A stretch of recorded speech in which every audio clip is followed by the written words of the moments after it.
Ako nga pala si Staff Sergeant Daniel L. Sigapo, 874523 SC, Philippine Army. CSC Class 189, 2008, SR Class 175, 2009. Yung may kwento ko lang about sa experience ko since nag-private ako hanggang ngayon, sa awa ng Diyos, 15 years in service. Sa experience, halos hindi ko makalimutan lahat sa dami. Sa dami ito lang, hindi sa pag-aangat sa sariling upuan. Marami talaga, pero ang pinaka-the worst na hindi ko talaga makalimutan sa sarili ko yung last 2009 sa area ng Kabadbaran, Surigao del Norte del Norte, Kabadbaran. Wala kaming doon, wala kaming officer na nagdala. Ang nagdala sa amin noon si late Staff Sergeant Sansis. 86 yun ang sinundan namin. Siya yung nagdala sa amin noon. Kasi parang nakulang kami sa official noon. Walang official nagdala. Si Lieutenant Umali sana yun, kaso lang hindi ko na kung bakit hindi napasama si Lieutenant Umali noon. Siya na sana yung magdala nung section namin. So, hindi natuloy siya. Si late Staff Sergeant Sansis yung nagdala sa amin. Nung namin, abang naglalakad kami, ang sa kabilang section yung CO namin, si Captain Hirnaes. Sa yung nasa kabilang section. Sa amin naman, si Lieutenant Sansis. Malayo yung agwat namin, halos 500 meters yung agwat ng section namin sa kay la CO. Day ng 30 March ata yun kung hindi ako nagkakamali. 2009, hindi ko makalimutan yung taon ng 2009. Pangatlong araw, kung hindi ako nagkakamali noon, pangatlong araw namin. Nagbigay ng CCO namin, si Captain Hirnaes, na may pinapahit siyang Golf Charlie kung saan doon kami magkakandak ng ambos. Pinapahit niya sa amin yun kasi sila nag-advance na sila, malayo na sila sa amin. Sabi niya sa section sergeant ko, kay Late Sergeant Sansis, kukunin niyo tong Golf Charlie na to, doon kayo mag-establish kandak ambos kayo doon. So, binilisan namin kasi malayo na nga sila. Halos wala na kaming communication. Sa radyo, wala na kaming battery. Isang battery na lang yung tira sa amin na Motorola, hindi Motorola, yung HYT. Ngayon, namin nag-usap kami na magka-section, isang section lang kami. Nagbigay din ako ng suggestion dun sa section sergeant ko. Sabi ko, Master, hand signal na lang tayo kasi kung gagamitin natin itong mga natitirang battery natin, malayo pa tayo sa exit point tapos wala tayong contact kila CO, mahirapan natin pag maubusan tayo ng battery. So pumayag naman siya, sige, sabi mo, okay yan, maganda yung suggestion mo. So ang ginawa namin kasi one section na lang kami, puro hand signal lang yung ginagamit namin. Puro hand signal lang tactics na ginamit namin doon. Nung inakyat namin yung mataas na, hindi ko naalala yung ilang elevation yun. Pero grabe kahirap tandaan, halos kung mahulog ka doon, tapos ka talaga. Balik-balik ka pag malaglag ka doon sa dinaanan namin. Yung abot na yung tuhod, pag umakyat ka, yung tuhod mo, mahalikan mo na. Ngayon, pinilit namin yun. Ranger nga tayo eh. Yun ang sabi, Ranger eh. Walang mahirap sa Ranger. So, ginampanan lang talaga namin yung trabaho namin nung panahon na yun. Hanggang bumaba na naman kami. Pagbaba, kung anong hirap ng pag-akyat, mas mahirap yung pababa. Kasi sobrang tarik. Tarik na tarik yung hinawakan namin. Mas pinag-alala pa namin, mas maganda pa nga minsan ma-encounter ka na kasi parang kaya mo yun. Pag malaglag ka talaga doon sa dinana namin, wala talaga. Grabe ka tarik. Pero sa awa naman ng Diyos, naka-survive kami doon sa dinana namin. Noong 30 March, natandaan ko yung 30 March, malapit na kami doon sa binigay ni CEO sa amin na Golf Charlie na pinapahit niya na doon kami mag-establish kandak ambos. Ngayon, may yung lead scout, ako yung leading team noon, yung hapon na yan, hapon na oras na, hindi ko na lang maalala yung exact time ng hapon na yan, basta hapon. Nung may na-track yung lead scout ko, sabi niya, Sergeant, may tracking. Isang tao lang to. Nag-advise agad ako sa lead scout ko na, sabi ko, huwag kang magkumpiyansa. Baka manggit-git yan or inaano lang tayo. Huwag kang piyansa. Nandun pa rin kahit anong pagod natin, nandun pa rin yung alertness natin, yung pagiging kuha natin na hindi tayo madihado. Basta kung ano, lalaban tayo ng patas, huwag tayong magpatihado. Sabi niya, sige Sarit. Hanggang pababa kami ng mababa, siguro almost 200 meters na lang kami doon sa pinapahit na Gulf Starley. Nag-hold kami saglit. Hey, pagod na, sobrang pagod na rin talaga. Nanginginig na yung mga tuhod namin, parang wala ng lakas. So nag-hold kami, nag-decide kami na mag-hold. Yung pinag-holdan namin, maliit lang na parang reeds, pero maliit, walang cover kasi parang may mga kahoy maliliit. Ngayon, yung guide ko, sabi niya sa akin, sabi, one stick muna ako kasi yung pampantanggal daw ng pagod, one stick. Sabi ko, wag na. Wag na, malapit na lang yung target natin. Doon na lang tayo, doon na lang tayo mag-relax o kung may extra gagawin tayo, doon na lang sa pinapahit sa atin na target. Sabi niya naman sa akin, sige, yung lead scout ko, dandan na siya, dandan na bumaba. Hindi pa yung guide ko, hindi pa siya nakasuot ng backpack niya, pupukan na sa harapan. Pupukan. Yun pa, yung unang pumasok sa isip ko, yung lead scout ko kasi nag-iisa pa siya eh. Kasi yung guide ko pa, ano pa lang siya, mag-support pa lang siya doon sa lead scout ko. Pumikit ako, sabi ko, sana walang mangyari sa lead scout ko. Yun ang unang inisip ko, sana walang mangyari sa kanya. Yun pala, hindi ko alam, siya pala yung nakauna. Siya pala yung nakauna doon sa kalaban. Naunahan na yung kalaban na paangat. Gabing angat. Yung baril niya, yung kalaban, dito nilagay sa likod. Parang ginawang si paangat siya. Paangat. Ngayon, sabi ko sa guide ko, tsaka ako, tara, punta na natin yung lead scout. Pumunta kami doon, bumulusok yung guide ko ngayon. Nauna rin sa akin, bumulusok sa ngayon sa may malaking parang kahoy na patay. Nung tiningnan ko siya, hindi na siya gumagalaw. Nakahiga pero hindi na gumagalaw. Ang isip ko, may tinamaan na siya. Doon parang naano ko doon. Sabi ko, wala na yung guide ko. Buti na lang, sa awa din ng Panginoon, pagtawag sa niya, sabi ko, katapan. Tumingin siya sa akin. Hindi siya nagsalita. Tumingin lang sa akin ngayon. Nag-hand signal kami. Ginanon ko siya kung okay ba siya. Ngayon nag-reply siya. Doon ako nagpasalamat sa Panginoon na, ay salamat, walang nangyari sa guide ko. Hanggang 3 muna kami nakadikit doon sa malaking puno ng baliti na kasya lang isang team doon. Yung ibang team, yung isang team hindi nakababa kasi mahirap yung pinagdaanan namin doon. Tapos kung bumaba pa sila doon, hindi na kami kasya doon sa isang malaking puno. Isang team lang kami doon sa malaking puno ng baliti. Halos parang sardinas na kami doon nagdikit. Wala kamang ibang matakbuhan ba? Kung ugat lang ng malaking baliti, yung puno niya, doon lang kami nagtatago, isang team. Isang team lang kami doon hanggang nabuo na kami isang team doon. Yung isang section, ay isang team, saka yung section sergeant namin, nasa taas namin. Hindi siya makababa kasi nga, tinawagan ko sa radyo, sabi ko, dyan lang kayo kasi wala rin kayo mapiston dito. Hindi rin kayo makatulong dito sa amin. Dito na kami kasi kaya na namin ni Dipinsa na ito. So, naman sige, sabi niya, pag tawag ka lang sa radyo, sabi ko, sige, Sarit, dyan lang muna kayo kasi wala din, kahit dito kayo, mas delikado pa kasi dadami tayo dito, wala nating kabir. Sabi niya, sige. Hanggang dinipinsahan namin yung yung kalaban sa kabila, hindi umatras, may 260 pa sila. Pumputok. May 60 talaga, malakas yung resistance nila. Ngayon, nung tumawag na ako kay CEO, ang advice niya sa akin, sabi niya, i-rush up nyo. Sabi ko, sir, mahirap i-rush up, sir, kasi yung daanan na pag-rush-upan to, sir, parang madaanan lang ng baboy ramo. Yung parang trail lang na maliit, tapos bangin-bangin na.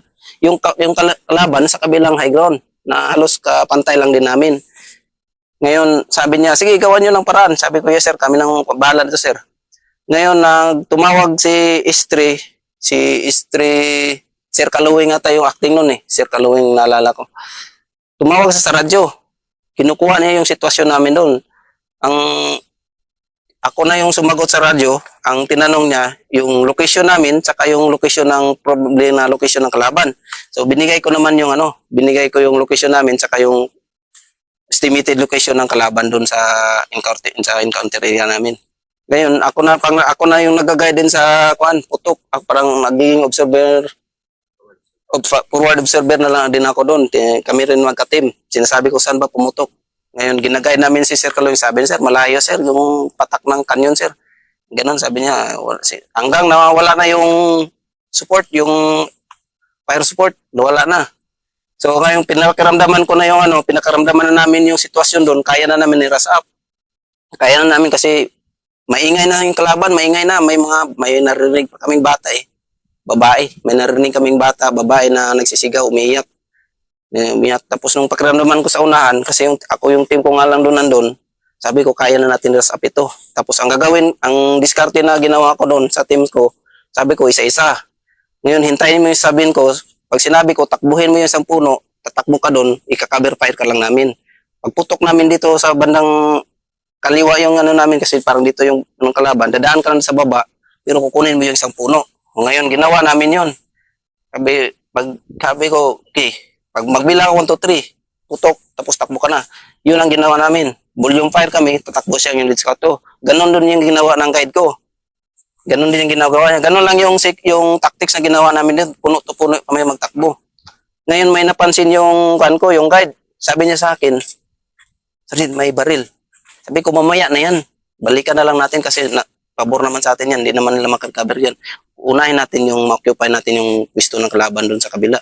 Kunin muna natin yun kasi ano yan Pero kung madanan mo, damputin mo na lang. Sabi ko, para hindi wala ka nang babalikan din. Baka kasi ano yan Ngayon, sinunod naman niya. Pag-assault niya, nakita niya yung M16, dala niya. Yung lead scout mo, ganun din. Pagtakbo niya, bit-bit tira ng isa. Ako rin na team leader, pagtakbo ko rin, may nakasandal din sa yung abaka. Dinaanan ko na lang din. Tatlo agad yung nakuha namin, tatlo. Yung isa, dun sa unahan, na ang lead scout ko pa rin yung nakakuha. Pero binigay niya sa kabats niya na katimates ko pa rin. So hanggang unang pisto ng kalaban, na-recover namin yun, na-occupy namin. Kumaga na-recover, na-berhan namin sila. Nakuha namin sila doon. Pero hindi namin alam, may isa pa pala doon sa kabila. May isa pa rin ng pisto doon. Yun na naman ang pinipilit namin na kunin. Ang advice ni CEO sa amin ni Captain Hernay, sabi niya, i-rush up nyo na. I-rush up nyo na. Sige, nag-reply na, sir, mahirap i-rush up to, sir, kasi tinitingnan namin yung sir. Diado, sir, diado kami, sir. Sabi niya, sige, diskartehan nyo na naman kung anong magandang gawin nyo. Ganun pa rin, walang pag-iba yung namin kasi maliit lang nga. Hanggang baboy ramo lang yung kadaan ba. So, isa-isa pa rin, isa-isa. Hanggang sa nakuha din namin yung pwesto na pinaka stronghold nila na pwesto. Nandun nakapwesto yung 260 nila. May mga dads pa sila ng bala na na nandun lang nakaumpok.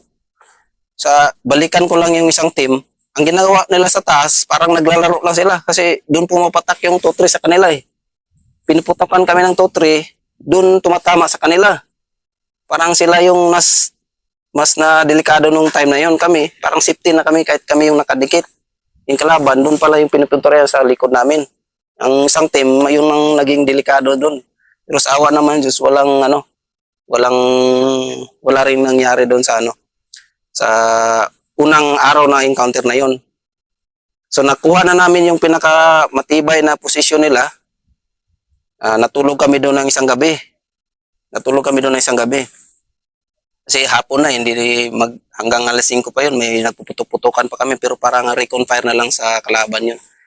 So, ang ginawa namin doon sa isang section, all around security na kami. At pinustuhan lang namin yung mga puno-puno, pinustuhan namin yun. Tapos sa gitna lang kami ng mga team leaders, kasi maliit lang din yung high ground na yun, maliit. So, natulog kami doon. Halos wala kaming tulog doon, magdamag, walang tulog.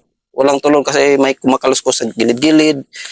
Iba, putok ng pina-reconfire din namin para hindi talaga rin makadikit yung kalaban doon. Hanggang na yung natira sa bala namin, tig-isang magasin na lang yung natira. Ngayon, nang nagano ko doon sa mga teammates ko, sabi ko, wag na magpuputok. Kung hindi naman tayo sigurado na kalaban yung kumakaluskos, baka kung ano-ano lang yan, mga hayop lang na gumagapang-gapang dyan, sayang yung bala. Tig-isang magasin na lang. Paano kung kinabukasan? May kan. So, yun, nagtipid-tipid, may putok, paisa lang, pang-ano lang, parang pang-ano lang, takot din sa kalaban na, nandun pala kami, nakabantay, nakagordya. Yun sa March 31, pangalawang araw, umaga, nag-scour lang kami doon sa palibot, nagtingin-tingin. Nakuha na namin yung 4 na baril, tapos Yung kontakman ko si Corporal Pilido nun. Yung sa tin company, yung driver ng tin company, yung leads kontakman ko, nakalimutan ko pilido niya. Nagpaalam siya sa akin mag-CR. Nagpaalam siya. Sabi niya, sir, magpaalam ako. Sige, sabi ko, mag-CR lang ako. Ngayon, pag baba niya doon, may nakita siyang parang trapal. Ngayon, ang inisip namin, kuan lang yun, yung baka may generator tinago doon. Nung hinalungkat na niya, nakita niya yung tambak-tambak na sako ng bigas, asin, asukal, kumpleto. Tapos yung mga ammonium nitrates, yung pampasabog, nandun pala. Siguro kung hindi ko na kuan lang, 80 mahigit na sako yun. Yung tinambak doon na ano, na doon nila nilagay, yung tactics nila, doon nila nilagay sa gilid ng bangin. Kung hindi mo talaga sadyain puntahan doon, hindi mo makita. Hindi mo talaga makita. Ngayon, nung binuloklat namin, kaya ang inisip, baka mga marami pang baril doon. Kadaming bigas, asin, asukal, tsaka yung ammonium nitrate na pampasabog na ginagawa nila.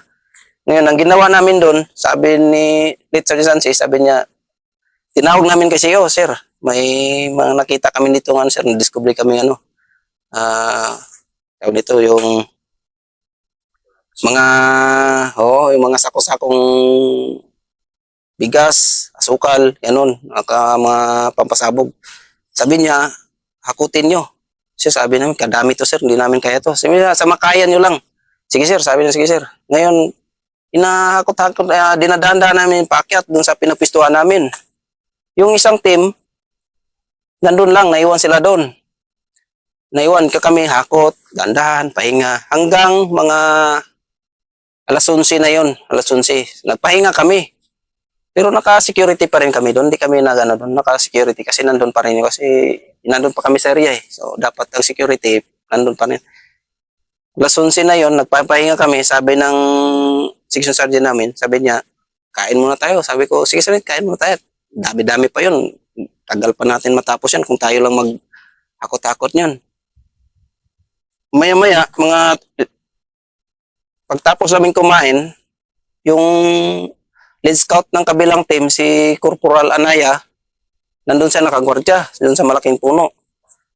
Hindi ko rin siya napansin kung ano yung naging sitwasyon niya doon kasi nabisi nga din kami sa paghakot. Nagkuhan siya, sabi niya may tao. Yun ang unang sabi niya, may tao. Nakaitim, na damit. Nakakuha na kami agad. Parang alam kami. Kanya kami na kaming alertness na magkuhan. Mamaya, pag sabi niyang may tao, siguro walang 5 minutes, 5 seconds ba yun? Pumutok kagad naman yung kabilang, may pumutok doon na nag-volume fire doon sa kabilang high ground. Hindi pa namin na-secured yun. Hindi namin na-clear kasi medyo mataas-taas din siya eh. So nag-focus lang kami doon sa kuan doon. Pagputok doon, kuan na kami doon, dapaan. Ngayon yung section sergeant ko, pumunta siya doon kayon kay Anaya. Kinuha niya yung bandolier niya, sinuot niya. Sabi niya, saan banda yung putok? Yun ang huling sinabi niya, saan banda? Ngayon, pumutok uli, volume fire. Doon na pala siya tinamaan, yung pangalawang putok na naman ng kalaban. So, tinamaan siya. Ang sigaw niya, may tama ako. Nung sinabi niya may tama ako, pa man siya, gumagalaw, malakas pa naman siya. Malakas siya, gumagalaw. Sabi niya, may tama ako. Ngayon, ang ginawa namin, yung parang designated medic namin nun, si Sergeant Lanet. Si Sergeant Lanet yung doon. Gumapang si Sergeant Lanet papunta doon sa kanya. Doon nung sabi namin, wag dyan kasi parang nasa killing zone kasi nandun nakakuan pa tayo doon nakaharap pa doon sa kabilang high ground. Ilahin natin yung wounded sa kabila, doon itago natin doon sa may gilid. Hanggang ginawa namin ng paraan, binuhat, nilipat namin doon na ma-secure na siya na hindi kahit mag-volume fire, hindi na sa matamaan doon. Mga 11:30, kung hindi ako nagkakamali, nag-iiba na si Late Sergeant Sanchez. Tapos pinala naman namin kay CEO, sir, sabi ko, may, sir, wounded sir, si Section Sergeant sir, si Sergeant Sanchez. Sabi niya, kumusta naman yung lagay niya? Sabi niya, sir, lumalaban man sir, lumalaban. Pero nung tinitingnan ko siya, paiba na yung ano niya. Lumalaban talaga siya. Lumalaban talaga si Litson Sanchez. Grabing laban niya. Sabi niya sa amin, sa nagdidextrose, dalawahin niyo na. Dalawahin niyo i-dextrose sa akin. Dalawahin niyo. Sabi niya, dalawahin niyo yung tusok niyo sa akin. Wala naman, isa lang yung available na lang yung patusok doon. Tinusok pa rin, pinurse aid pa rin namin ni Salin Lanit. Siya yung nagtusok doon. Tapos ang kuan nun, yung na-recover namin na kuan ng kalaban, yung pampainit ang tao nun, yung parang blanket na, yung parang fuel. Binalot namin siya doon kasi nilalamigan na siya, nanginginig na siya ba. Nagrereklamo na siya na malamig na. Tapos tinitingnan, inobserban ko, alam ko, pag matagal ang kuan ito, mga 1 oras mahigit, kuan na ito. Sa isip ko lang, sabi ko hindi ito makakuan. Kasi namumutla na siya, na iba na yung kuan niya. Tapos nanginginig hanggang nakita ko talaga siya na bumigay na talaga siya. Bumigay yung hindi na talaga siya ano. Yung ginawa ng isang kasama ko doon, yung katimates ko, si Corporal Olivares, umiyak, nagpaputok. Sabi ko, okay lang, putok ka dyan. Maingay naman tayo dito. Naggaling, putukan naman kanina dito. So, hindi yan naka-alarma na maingay ka. Putok ka dyan para kung may labas mo lang kung ano yung nasa, mahirap naman na hindi mo kanya kay nasa tayo. May labas mo lang yung ano mo kung anong sa loobin mo dyan. Umiyak siya dahil siguro hindi niya kinaya na kasi yung si Letson Sanchez, mabait na kasama yun. Totoong tropa yun. So, doon sa harap niya, nakita niya so paano lumaban si Letson Sanchez. Kaya yung kanya damdamin niya rin, parang hindi niya napigilan. So, yun, sabi ko, sige, iyak ka lang dyan. Normal yan. Sinasabi na bawal tayo umiyak, tao lang naman tayo eh.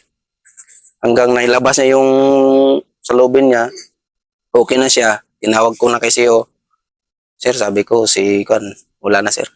Si Letson Sanchez. Sabi niya, ganun ba? Sige. Sabi niya, wala tayong magawa dyan. Ganyan talaga. Sabi ko, sir, oo nga sir. So, tinabi na lang namin dun sa gilid. Tinabi namin dun hanggang si Lit Captain, si CEO, Sir Nais, nag-decide siya na makipag-link up sa amin. Siya yung naglapit. Kasi hindi namin pwede iwanan doon kasi nandun yung mga recover, yung Kia, nandun. Doon lang kami, siya yung lumapit doon. Katagal din namin nakapag-link up. Hanggang mabot ng mapit na to, magdilim na to eh. Na. Bago sila nakaling up. Kasi sila, na-encounter din sila sa baba namin. Wounded yung isang trupa din namin doon na si Corporal Ilmidulan. Kaya nahirapan din sila makipagkuhan sa amin kasi may dala-dala din silang wounded na trupa din. Kaya grabe kahirap yung pag-link up nila sa amin. Hanggang na nakarating sila doon, tinanong ni Sio, tiningnan niya kung kinusta. Hanggang tinuro ko na lang yung kasama namin na binawian na ng buhay. Tiningnan ni Sio, sabi niya, wala rin siyang masabi, parang na speechless din siya nung time na yun na ganun yung nangyari. Kasi maganda na sana yung pinakamagandang kumbaga score yun kasi 4 na baril tapos ka naming recover. Kaso lang yung pangalawang araw na encounter namin na may nagano talaga, may nagbuwis din. May nagbuwis din ng buhay.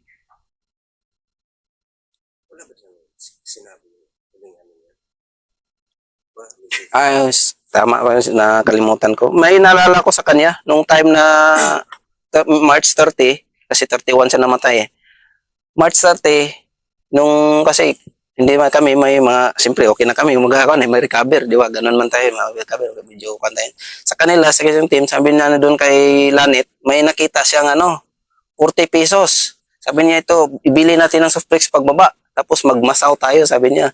Magmasaw tayo maligo sabi niya sa beach. Sabi niya, ito 40 pesos, ibili lang natin ng soft drinks ito pagbaba. Tapos maligo tayo sa Masaw. Tapos yung may na-recover kami doon na pang BP, baga yung style niya, mapansin mo, iba man. Di ba kung magbi-BP ka dito, ang ginagawa dito sa liig, yung pinagtripan niya yung junior na tail scout kata yun eh. Dito niya bini-BP, sa liig, kung saan-saan ba. So, tapos tawa-tawa lang siya, tawa-tawa lang siya. Iba yung niya, iba yung parang may nakaiba sa kanya nung time na yon. Marami siyang sinasabi na parang mapansin mo agad ba, uy, iba man tong sinasabi niya. Parang kuan. Tapos nung unang encounter pa namin yun, sabi pa niya, di sa dibdib daw niya ipaputok yung may tubo na papatak. Sabi niya, ganun-ganun na. Action pa nga siya. Sabi, pag may tutubo mo yan, dito ko yan ipapatak sa pan ko, sa tiyan ko. Pero wala na yung kuan na yun. Pero hindi siya talaga. Hindi siya ganun. Hindi siya ganun nung time na yun. Parang naiba yung ano niya ba? Parang mapansin mo kasi. Isipin mo, nagbibiro siya doon na ano, i-BP niya yung tropa, sa liig na ilagay yung pangano, na dapat dito sa pulso, dito niya sa batok, kung saan saan nilalagay. Tapos sabi niya, marami siyang ano, sabi niya, magmasaw tayo, magbaba tayo, magmasaw tayo, maligo tayo sa dagat, sabi niya. Yun ang kinikwento niya bago may nangyari sa kanya. Kaya yun ang isa sa experience ko na hindi ko rin makakalimutan dahil sa may kami lang na wala kaming officer na nag-lead. Tapos yung enlisted na nagbuwis ng buhay ng time na yun, mabuting kasama yun. At marunong makisama sa tropa. Kuan siya, hindi siya ano, kung sa trabaho talaga siya. Ano yung ako hindi pa ko nakano. Yung pag mamatay siya sa gilid. Makapagsalita pa. Hindi na siya. Basta. Yung time na yun, kuan na siya, parang maramdaman na naghihingalo na siya. Yung maano mo na yung ano niya, parang lumalaban siya pero ang kung gusto niya magsalita pero hindi na. Parang pinipilit niya na talaga. Tapos nanginginig na siya. Wala na eh. Wala siyang binanggit na no. Hanggang na tahimik na lang siya. Tahimik na siya. So doon nakita ko talaga dito ako nakapisto, nasa baba ko lang sa konti. Katabi niya yun yung isang teammates ko si Olivares kasi yung umiyak. Titingnan ko yun, inobserban ko hanggang pumuputi na siya eh. Nawala ng dugo sa mukha niya. Tapos parang napapansin namin yung binalot naman sa kanya, nanginginig na siya, nanginginig. Kaya ang hirap pag sa bundok ma-wounded ka or lalo pag medyo critical yung sugat mo. Ang hirap ng chopper. Chopper mahirap. Sana magawa ng paraan yung ganun, yung ano ba?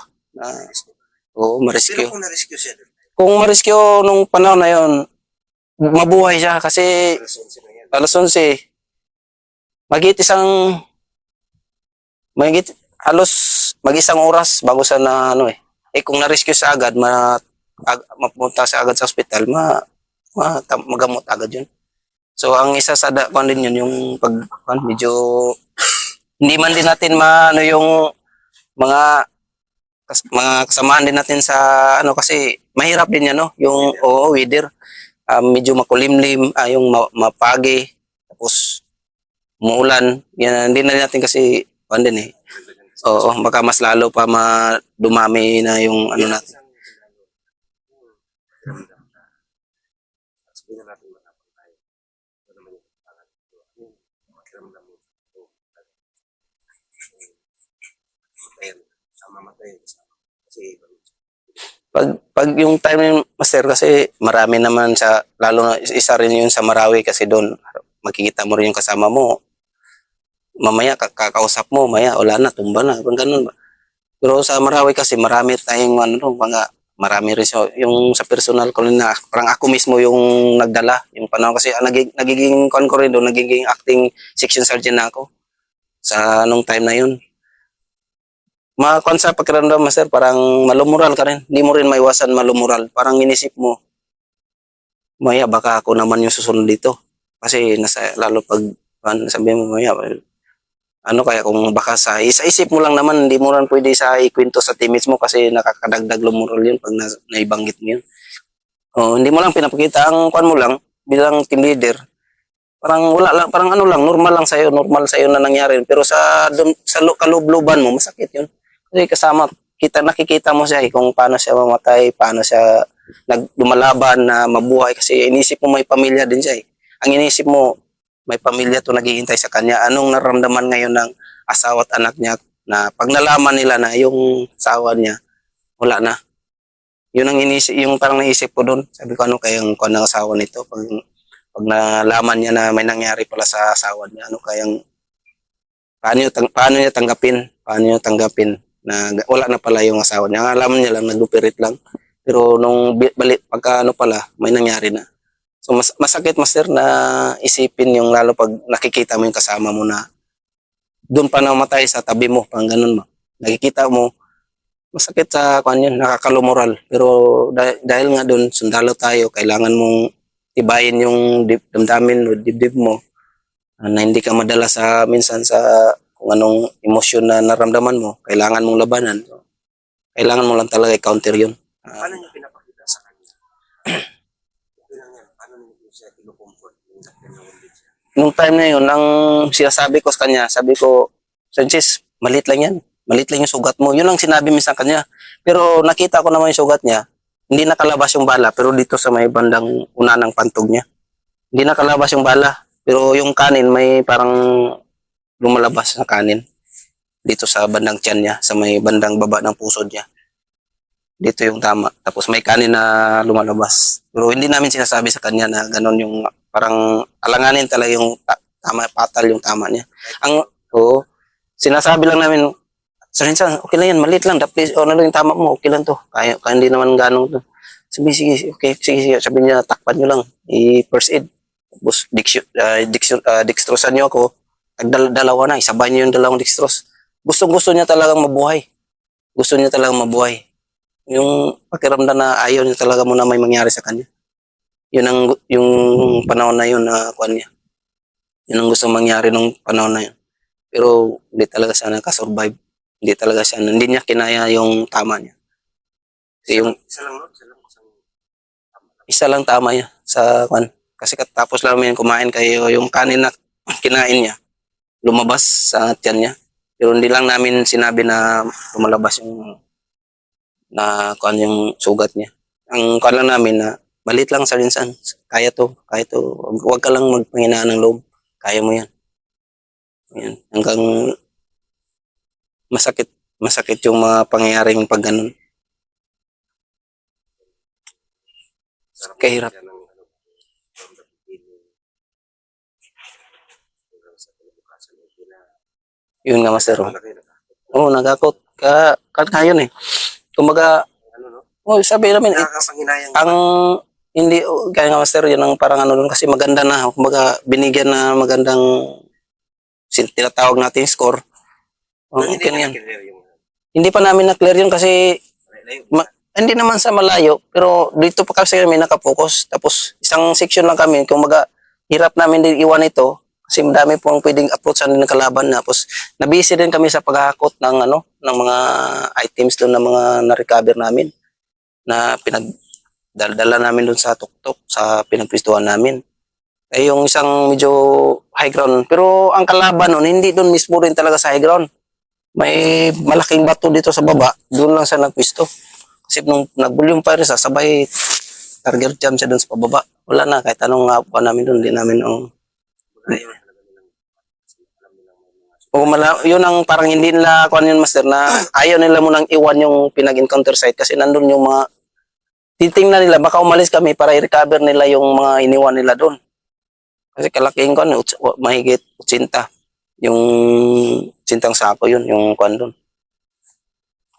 Yun ang kuan talaga, mahirap ang buhay natin.